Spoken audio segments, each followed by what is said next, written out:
My mother baked a cake for my birthday once. She wrote my sister's name on it. It wasn't a mistake. She had simply forgotten whose birthday it was. When I pointed it out, she laughed, light, dismissive, and said, "Rebecca, you know what I meant." I smiled. I always smiled. That's the thing about being invisible. You learn to make it easy for them. 3 weeks before my sister's $350,000 wedding, I received a text. "Rebecca, we need to talk about the wedding. Harrison's parents are very image conscious. I think it would be better if you didn't come. You'd feel more comfortable anyway." I stared at the screen for a long time. I was not invited to my sister's wedding. I typed one word, understood. That same night, I opened my laptop and pulled up the calendar for the Texas Governor's Business Awards. April 15th, the same night as Sienna's wedding. I had planned to skip the awards to attend her wedding. Not anymore. My family now says I was cold, cool, that I humiliated my sister on her wedding day by attending the Governor's Awards instead. They say I chose revenge over reconciliation, that I should have been the bigger person. But here's what they don't know. For 26 years, I was invisible in my own family. While they celebrated my sister's $220,000 salary and framed her awards on every wall, I built an $83 million company in silence. And when my sister told me I wasn't good enough to attend her wedding, that my existence would embarrass her, I didn't argue. I didn't beg. I simply chose to honor myself on the same night she chose to erase me. I disappeared without a word. I let them discover my success through Forbes headlines and live-streamed award ceremonies. I closed a door they didn't even know was open. So tell me, am I the asshole? Let me tell you how I got here. There are 2 photographs in my parents' house. Both are of Sienna. One is her MBA graduation from Stanford, framed in gold above the fireplace. The other is her engagement photo with Harrison Thorne III, displayed on the mantle in the living room. There are no photographs of me. Not on the walls. Not on the shelves. Not anywhere visible. I found mine once, while looking for extra blankets in the guest room. They were in a drawer. 12 years of school photos, my high school graduation, a picture of me at a robotics competition I won in 10th grade. All of them. In a drawer. My name is Rebecca Miller. I am 26 years old. For most of my life, I have been the family's disappointment, the dropout, the one who couldn't finish anything, the one who works in customer service. As my mother tells her friends, with a slight wince, as if the words themselves are embarrassing, my sister, Sienna, is everything I am not. Director of Operations at BioCore Dynamics, MBA from Stanford. Salary, $220,000 a year. Engaged to Harrison Thorne III, whose family owns a network of private hospitals across Texas. At family gatherings, Sienna talks about product launches, team management strategies, networking at medical conferences.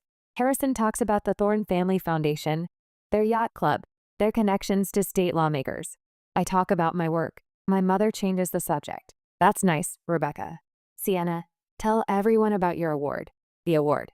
Always the award. Rising Star in Pharmaceutical Operations. Published in an industry journal 2 years ago. 3 copies of it, framed. One in Sienna's office. One in her penthouse. One in my parents' living room. I have won awards too. Nobody asked. There's an old saying, passed down from those who worked the land long before us. A tree that bends for every wind has no roots of its own. I didn't understand it then. I bent. I smiled. I made myself small, hoping that if I just tried hard enough, if I just stayed quiet enough, they would finally see me. They never did. When Sienna's text arrived, I was sitting in my 800 square foot apartment in Bishop Arts, the one my mother calls Rebecca's Bohemian Vase, reviewing quarterly financials on my laptop. My phone buzzed. "Rebecca, we need to talk about the wedding. Harrison's parents are very image conscious. They've been asking questions about our family. I think it would be better if you didn't come. You'd feel more comfortable anyway. I hope you understand." I read it 3 times. Let the words sink in. The way stones sink into water. My phone rang immediately after I replied. "Rebecca, please don't be dramatic about this." "I'm not being dramatic," I said quietly. "You asked me not to come. I'm not coming." "It's complicated," she said, her voice tight. "The Thornes are connected to everyone in Dallas. Harrison's mother is on the board of the Dallas Museum of Art. His father plays golf with the lieutenant governor. They have certain expectations." "Expectations," I repeated. "About success, presentation, appearance. My career. You work in customer service. You live in Bishop Arts. You drive a Honda Fit. She paused. Harrison's uncle runs a private equity firm. His cousin is a state senator. Can you see how this might be awkward? Perfectly clear. Don't be like that. After the wedding, when things settle down, we'll do a family dinner. Just us. I hung up. I sat in the silence of my apartment, looked around at my small furniture, my tiny kitchen, my single bathroom, which Sienna had once described as aggressively small. Then I opened my laptop. I pulled up the calendar for the Texas Governor's Business Awards. April 15th, the same night as Sienna's wedding. I had planned to skip the awards ceremony to attend the wedding. Not anymore. Here's what my family didn't know. What none of them had bothered to ask about in the 4 years since I dropped out. I didn't quit because the work was too hard. I quit because I had built something that couldn't wait. During my sophomore year at Rice University, I noticed something. Every small business I spoke to, cafes, boutiques, service providers, had the same problem. Enterprise-level CRM software was too expensive. The cheap options were terrible. The good ones cost $45,000 to $190,000 per year. So I built something. I taught myself to code. I spent 8 months working every night after classes, living on coffee and determination. I created a CRM system designed specifically for small businesses. Cloud-based. Simple interface. $89 to $279 per month, depending on features. Everything a small company needed. Nothing they didn't. I called it BizStream. My first client was a coffee shop owner named Maria. She ran a small cafe in Hyde Park. 3 employees. Handwritten customer lists. No system for tracking loyalty programs or follow-ups. When I showed her BizStream, she cried. "This is exactly what I needed," she said. "And I can actually afford it." She paid $89 a month. Within 3 months, her repeat customer rate went up 40%. She referred me to 5 other small business owners. By the end of my sophomore year, I had 15 clients. By the end of junior year, I had 50. $7,500 a month in recurring revenue. That's when I made the decision. I could stay in school and build this slowly, on the side, or I could go all in. I dropped out in 2020 to run BizStream full-time. My parents thought I was wasting my life. They didn't know I already had a business plan, seed funding from a small angel investor, and a roadmap to scale. They never asked. By 2021, BizStream had 800 customers, $170,000 a month. By 2022, 3,200 customers, $600,000 a month. By 2023, 8,200 clients nationwide, $1.8 million per month, $21.5 million a year.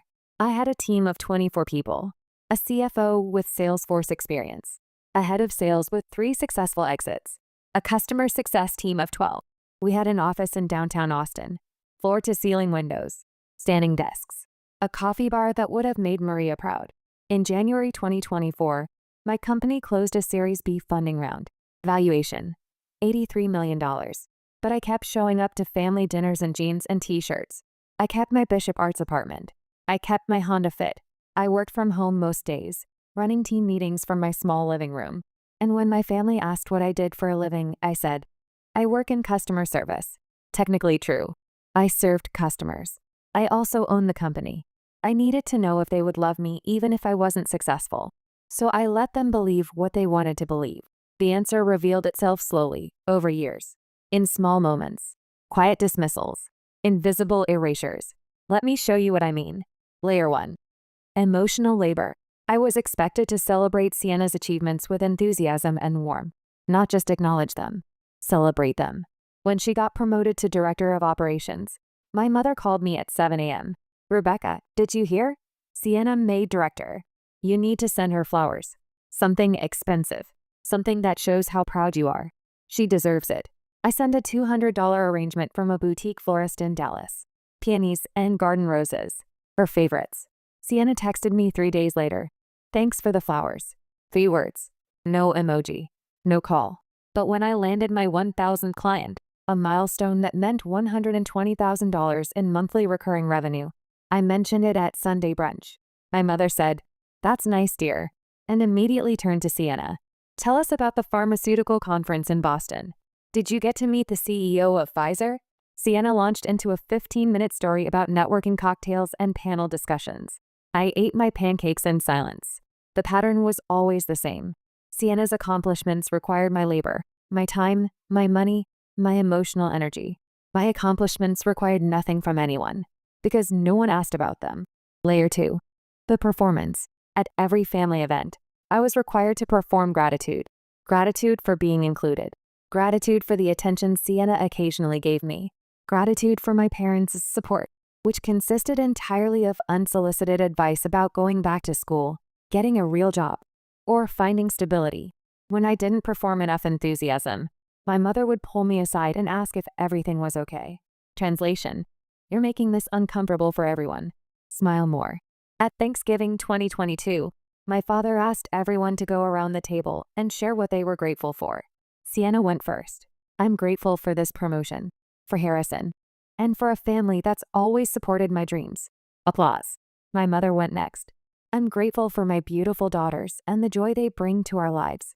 She looked at Sienna when she said, beautiful daughters. When it was my turn, I said, I'm grateful for the growth my company has experienced this year. We crossed 5,000 clients last month. Silence. Then my father said, that's great, Rebecca. Really. But you know, corporate benefits and job security are important too. Have you thought about what happens if the market changes?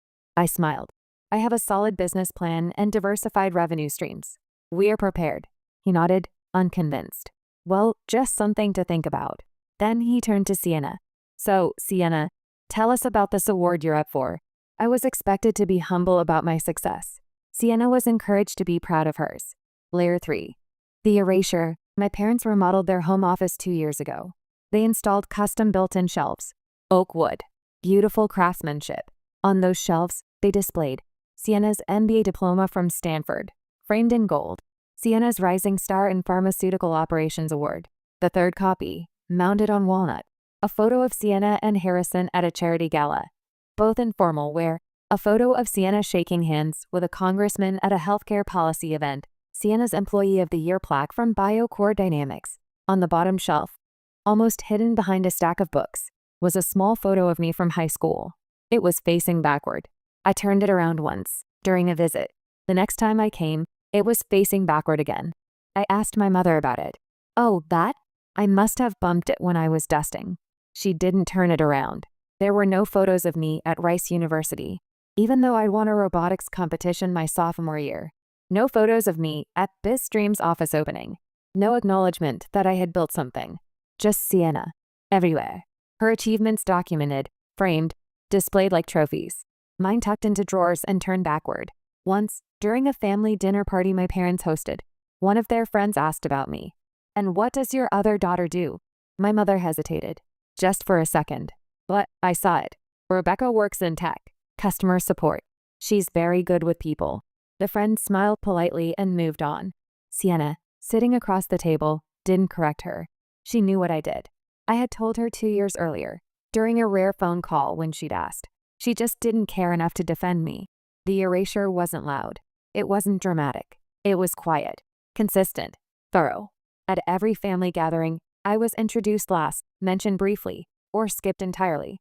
At every holiday, the conversation centered on Sienna's career, Sienna's relationship, Sienna's future. At every milestone, birthdays, promotions, achievements, I was expected to show up, smile, and celebrate her. But when I had milestones, no one showed up. When BizStream hit $1 million in annual revenue, I didn't tell my family. I knew what would happen. That's nice, Rebecca. 2 words. Then silence. Then a pivot to Sienna. So I celebrated with my team instead. We went to a nice restaurant. We toasted with champagne. We laughed and talked about the future. They saw me. My family never did. The weight of invisibility. I tried to tell myself it didn't matter, that I was building something real, something that didn't need their validation. But every time I sat at their dinner table, listening to my mother gush about Sienna's latest networking event, or my father beam with pride over her engagement, I felt something inside me tighten. A small, quiet voice that said, you will never be enough for them. No matter what you build, no matter what you achieve, you will always be the disappointment. I started declining invitations. I have a work commitment. I'm traveling for a client meeting. I'm not feeling well. My mother would sigh. Rebecca, family is important. You're always so busy. But when Sienna canceled for work, it was different. Sienna has such important responsibilities. We're so proud of her dedication. The double standard was suffocating. So I stayed quiet. I kept building. I kept growing. And I kept waiting to see if they would ever ask. They never did. The wedding planning consumed the next 18 months. Sienna called me occasionally, not to ask how I was, but to update me on vendors, seating charts, floral arrangements. She spoke in lists, bullet points, decisions that had already been made. We are going with the Adolphus, 300 guests, black tie. The Thorns are contributing $200,000. Mom and Dad are mortgaging the house for the rest. That's a lot, I said. It's a once-in-a-lifetime event, she said, echoing my mother's exact words. Harrison's family expects a certain standard. 6 months before the wedding, Sienna called me on a Tuesday evening.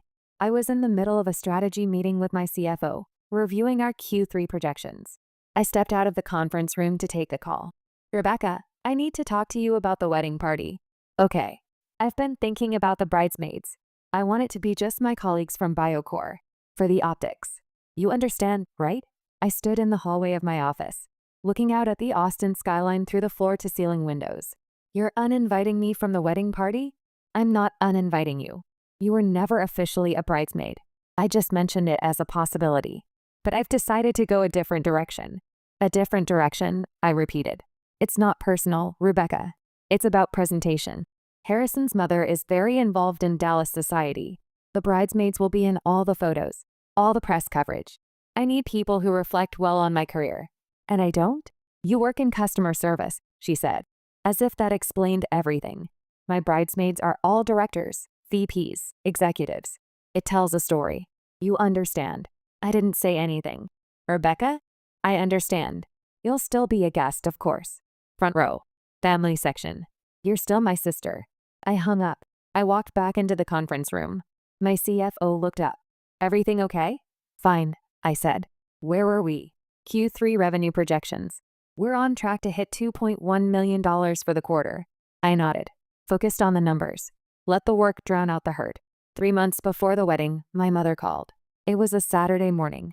I was at my favorite coffee shop in Hyde Park, working on a pitch deck for potential Series C investors. Rebecca, your father and I need to talk to you about something. I closed my laptop. Okay. It's about Sienna's wedding. What about it? She paused.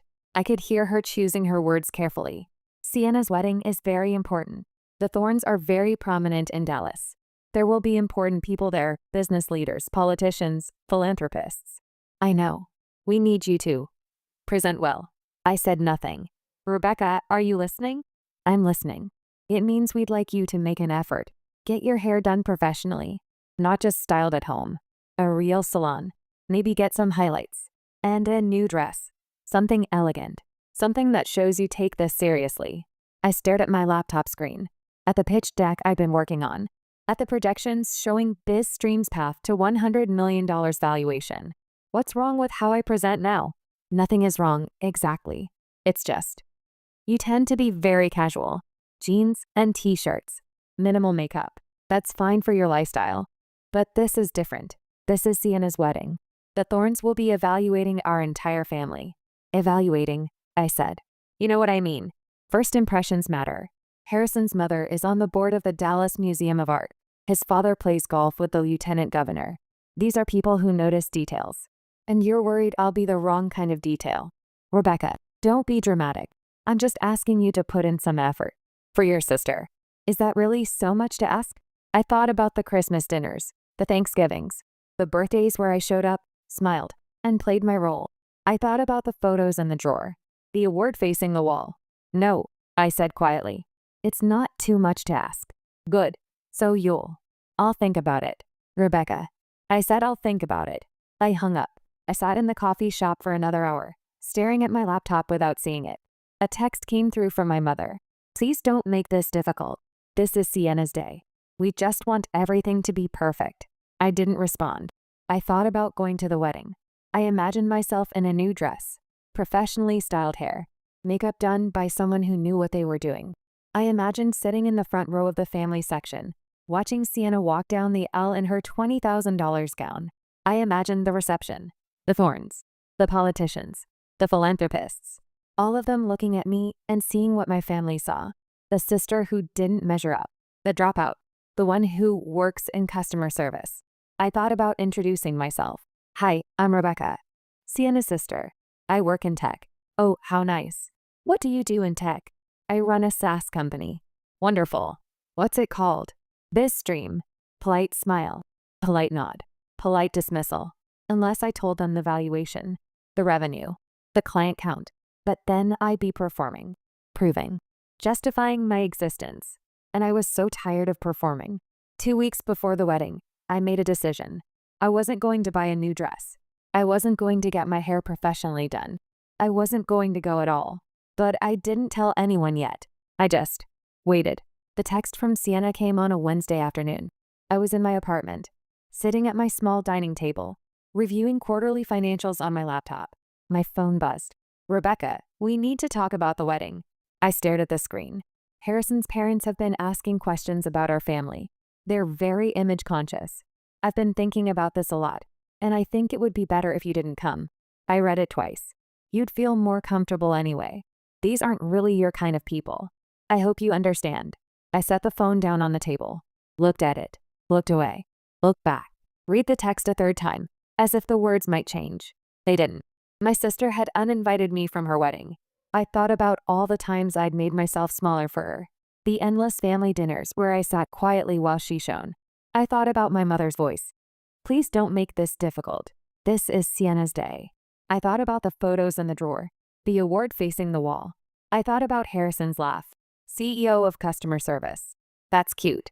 Something inside me, something that had been bending for 26 years, straining under the weight of their expectations, their dismissals, their quiet erasures, finally snapped, not with anger, not with tears, with clarity. Cold, clean, absolute clarity. I picked up my phone. I typed one word. Understood. I hit send. I set the phone down. I went back to my laptop. Q4 revenue projections. $2.4 million for the quarter. My phone rang immediately. Sienna. I let it ring. It rang again. I answered. Rebecca, please don't be dramatic about this. I'm not being dramatic, I said. My voice was calm. You asked me not to come. I'm not coming. It's complicated, she said. Her voice was tight, defensive. The Thorns are connected to everyone in Dallas. Harrison's mother is on the board of the Dallas Museum of Art. His father plays golf with the lieutenant governor. They have certain expectations. Expectations, I repeated. About success, presentation, appearance. My career. You work in customer service, Rebecca. You live in Bishop Arts. You drive a Honda Fit. She paused. Harrison's uncle runs a private equity firm. His cousin is a state senator. Can you see how this might be awkward? Perfectly clear. Don't be like that. After the wedding, when things settle down, we'll do a family dinner. Just us. We can reconnect. I promise. Sure, Sienna. Rebecca. I hung up. I sat in the silence of my apartment, looked around at my small furniture, my tiny kitchen, my single bathroom, the apartment my mother called Rebecca's Bohemian Phase, the apartment where I'd built an $83 million company. I thought about the birthday cake with my sister's name. I thought about the photographs in the drawer. I thought about the award facing the wall. I thought about my mother's dismissive laugh. I thought about Sienna's smile at the engagement party when she introduced me as Rebecca. She works with computers. I thought about my father's concern.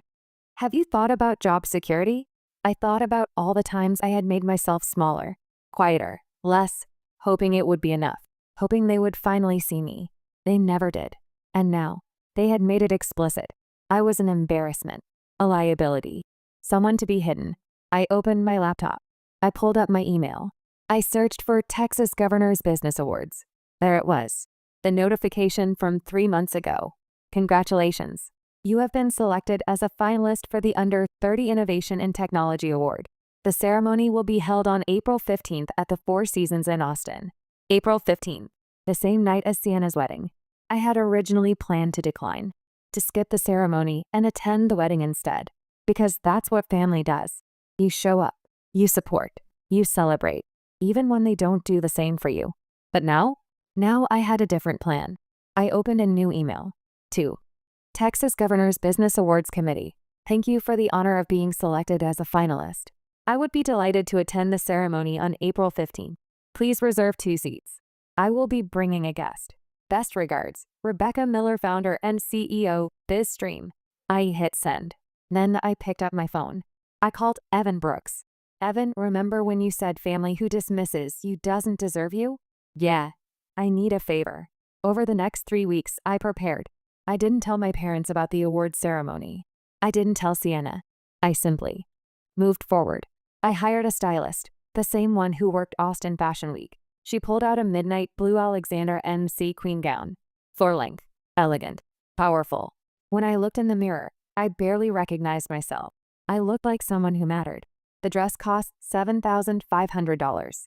I didn't hesitate. I booked the hair and makeup team that worked Austin Fashion Week. I scheduled a fitting for the shoes, custom heels that cost more than my monthly rent. I did everything my mother had asked me to do for Sienna's wedding, but I did it for myself, for my own event, on my own terms. My phone buzzed constantly during those 3 weeks. My mother, have you picked out a dress for the wedding? Sienna, I'm so glad you understand. This is going to be such a beautiful day. My father, looking forward to celebrating Sienna. It's going to be quite an event. I responded to none of them. I just prepared. The morning of April 15th, I woke up early. I made coffee in my small kitchen. I looked out the window at the Bishop Art streets below. I thought about the question I'd been asking myself for 26 years. Will they ever see me?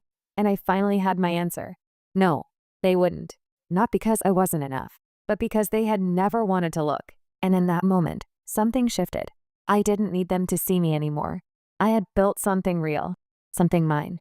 And tonight, people who mattered, people who understood what I'd built, would see me. That was enough. The day of April 15th unfolded slowly, deliberately. I woke at 6 a.m., even though the ceremony didn't start until 7:30 p.m. I couldn't sleep, not from nervousness, from anticipation. I made coffee in my small kitchen, sat on my couch, watched the sunrise paint the Bishop Art skyline in shades of pink and gold. My phone sat on the table, silent. No messages from my family asking where I'd be today. No calls wishing me luck. They didn't know. At 10 a.m., my stylist arrived. She brought the dress in a garment bag, along with 2 assistants carrying boxes of accessories. Big day, she said, smiling. How are you feeling? Ready, I said, and I meant it. The hair and makeup team arrived at noon. They set up in my bathroom, transforming my small space into a professional salon. 3 hours of work, precision, artistry. When they were done, I looked in the mirror and saw someone I'd never seen before. Not the dropout, not the disappointment, not the sister who works in customer service. I saw a founder, a CEO, a woman who had built something extraordinary. At 4 p.m., I put on the Alexander MC queen gown. The midnight blue fabric flowed like water. The cut was perfect. The fit was flawless. I slipped on the custom heels. I looked at myself one more time. My stylist stood behind me, smiling. You look like you belong on that stage, she said. I do, I said quietly. At 5 p.m., Evan arrived to pick me up. He was wearing a custom Tom Ford tuxedo, clean-shaven, polished. When I opened the door, he stopped mid-step. Wow, he said. Rebecca, you look incredible. Thank you for doing this, I said. Are you kidding? I'm honored. He offered his arm. Ready to show Texas what you've built. I took his arm. Let's go. The Four Seasons ballroom was breathtaking. Crystal chandeliers hung from vaulted ceilings. Floor-to-ceiling windows overlooked downtown Austin, the city lights beginning to twinkle as the sun set. Tables draped in white linen stretched across the room, each set with gleaming silverware and fresh floral centerpieces. 500 people in black tie attire filled the space. I recognized faces from the news. CEOs, venture capitalists, state representatives, the governor himself, standing near the stage, talking to a group of tech founders. Evan and I walked in together at 6:45 p.m. His hand was at my back, steady and reassuring. Every eye in the room seemed to turn toward us. I felt the weight of their gazes. But this time, it wasn't judgment. It was recognition. A photographer from the Austin Business Journal approached. Excuse me, are you Rebecca Miller, founder of BizStream? I am. Would you mind if I got a photo? We're covering tonight's ceremony. I smiled. Of course. Evan stepped aside. The photographer took several shots. Thank you. Congratulations on the nomination. Your company's growth story is remarkable. Thank you, I said. He moved on to photograph other attendees. Evan leaned in. You okay? More than okay, I said. We found our table. Table 7 near the front. The placard read, Rebecca Miller, founder and CEO, BizStream. Guest. Evan Brooks, CEO, Apex Semiconductor. I sat down, smoothed the fabric of my dress. Around us, conversations hummed. Laughter. The clink of glasses. This was my world now. Not family dinners where I was invisible. Not holiday gatherings where I was dismissed. This, a room full of people who understood what it meant to build something from nothing. At 7 p.m., a venture capitalist I'd met at a conference in San Francisco stopped by our table. "Rebecca, I didn't know you'd be here tonight. Are you presenting?" "I'm a finalist," I said. "Under 30 Innovation and Technology." His eyes widened. BizStream's growth has been phenomenal. "What are you at now?" 8,000 clients. "Just over 8,200. He whistled. "Impressive.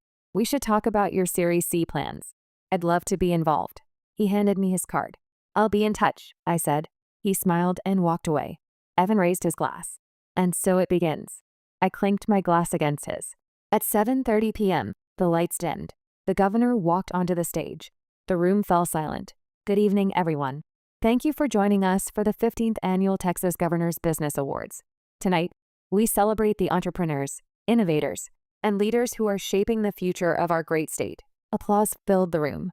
The ceremony moved through categories: lifetime achievement, corporate leadership, social impact.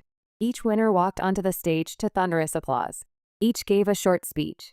Each held their award, a crystal sculpture engraved with the state seal, high for the photographers. Then, the governor returned to the microphone. "And now, for one of our most exciting categories, under 30 Innovation and Technology. This award recognizes young entrepreneurs who are not just building companies, but transforming industries and creating opportunities for others." My heart began to pound. This year's finalists represent the very best of Texas innovation. These range from AI-driven healthcare platforms to sustainable energy solutions. Others are developing enterprise software that's democratizing access to technology. He paused. "And the winner is Rebecca Miller, founder and CEO of BizStream." The room erupted. I stood. Evan stood with me, clapping, smiling. The entire room was on its feet. I walked toward the stage, the Alexander M. sequin gown flowing behind me, and I felt like I was floating. The governor shook my hand. He handed me the award, heavy, solid, real, crystal engraved with my name. "Rebecca Miller, BizStream, under 30 Innovation and Technology." He leaned into the microphone. "Rebecca Miller is the founder and CEO of BizStream, a cloud-based CRM platform designed specifically for small businesses. At just 26 years old, Rebecca has built a company valued at $83 million, serving over 8,200 small businesses nationwide and employing 24 people right here in Texas." He turned to me. "Rebecca left college during her sophomore year, not because she was failing, but because she saw a problem that needed solving and didn't want to wait. She taught herself to code. She bootstrapped her first clients. She grew her company from a one-person operation to a multi-million-dollar enterprise." He paused. "She represents the very best of entrepreneurial spirit in our state. The courage to take risks, the determination to solve problems, the vision to build something that creates value for others." The applause was deafening. I looked out at the audience. Evan was on his feet, clapping. So was the CEO of Dell. So was the founder of Whole Foods. So were venture capitalists, tech leaders, state representatives, journalists. People who mattered. People who saw what I had built. I stepped up to the microphone. The room quieted. "Thank you," I began. "Thank you to the governor, to the selection committee, and to everyone who believed in what we were building at BizStream." I paused. When I started this company, I didn't have an MBA. I didn't have corporate experience. I didn't have connections or funding or a prestigious resume. What I had was a problem I wanted to solve. Small businesses were being left behind by software that was either too expensive or too complicated. I believed they deserved better. So I built something for them. I looked down at the award in my hands. This award doesn't just represent my work. It represents the trust of over 8,200 small business owners who took a chance on a college dropout with an idea. It represents my team, 24 incredible people who believed in this vision and helped build it into reality. And it represents every entrepreneur out there who's been told they're not ready, not qualified, not enough. You are. If you have a problem worth solving and the courage to try, you're enough. The room erupted again. I stepped back from the microphone. The governor shook my hand again. I walked off the stage, the crystal award in my hands, and returned to my table. Evan pulled out my chair. You killed it, he said quietly. I sat down, set the award on the table, looked at it. Rebecca Miller. Is stream. Real. Solid. Mine. My phone was already buzzing. I didn't look at it. The ceremony continued. More awards. More speeches. But I was in a daze. I had done it. I had stood on that stage in front of the governor, the press, the most powerful people in Texas. And I had been seen. At 9:30 p.m., the ceremony ended. The room transitioned into a reception. Music. An open bar. Networking. People approached our table constantly. Congratulations, Rebecca. Your speech was inspiring. We should talk about investment opportunities. Can I get your card? I handed out business cards, shook hands, smiled. This was my world now. At 10 p.m., I finally checked my phone. 47 missed calls. My mother, 12 calls. My father, 8 calls. Sienna, 15 calls. Unknown numbers, 12 calls. Dozens of text messages. I scrolled through them. From my mother. Rebecca, where are you? Sienna's asking about you. Rebecca, call me. Now. Rebecca, answer your phone. Someone just sent me a link. Is this real? What is happening? From Sienna. Rebecca, what the hell is going on? Why didn't you tell us? People at my wedding are looking at their phones. This is unbelievable. You did this on purpose. From my father. We need to talk. This is unacceptable. You owe your sister an apology. Call me immediately. I turned off my phone. I slipped it into my clutch. I turned back to Evan. Everything okay? He asked. Perfect, I said. At 10:30 p.m., a journalist from Forbes approached. Ms. Miller, do you have a moment? Of course. I'm writing a feature on tonight's winners. Your story is fascinating. College dropout builds $83 million company while working in customer service. Can I ask you a few questions? Absolutely. She pulled out a recorder. How did you keep this quiet for so long? Your family didn't know? I smiled. I told them I worked in customer service. It was true. I just didn't mention I own the company. She laughed. That's incredible. Why the secrecy? I thought about my answer carefully. I needed to know if people would value me for who I am, not what I've accomplished. It's easy to love someone when they're successful. It's harder to love someone when you think they're failing. I wanted to know the difference. She nodded, writing notes. And what did you learn? That the people who truly see you don't need a title or evaluation to recognize your worth. And the people who don't see you won't, no matter what you achieve. She smiled. That's beautiful. Can I quote you? Please do. Within an hour, Forbes published. 26-year-old college dropout builds $83 million company, while family thought she worked in customer service. By midnight, it had 50,000 shares. TechCrunch and the Austin Business Journal picked it up. Everyone saw. At 11 p.m., I danced with Evan. At 11:30, I talked strategy with a venture capitalist about Series C funding. At midnight, I took a photo with the governor. At 12:30 a.m., Evan and I left the Four Seasons. We walked out into the cool Austin night, the city lights glittering around us. He called a car. We stood on the sidewalk, waiting. How do you feel? He asked. I looked down at the crystal award in my hands. Free, I said. The next morning, I woke up in my Bishop Arts apartment. Sunlight streamed through the windows. I made coffee in my small kitchen. Stood by the window, looking out at the Bishop Arts streets below. Everything looked the same, but everything felt different. My phone was still off. I wasn't ready to face the messages, the calls, the demands for explanation. I just wanted this moment, this quiet, peaceful morning where I belonged only to myself. Around 10 a.m., I finally turned on my phone. 127 missed calls, 284 text messages. From my mother. Rebecca, what were you thinking? You humiliated your sister on her wedding day. This is unforgivable. From Sienna. Everyone at my wedding was on their phones reading about you. You ruined my wedding. I will never forgive you for this. I read them all, and I felt nothing.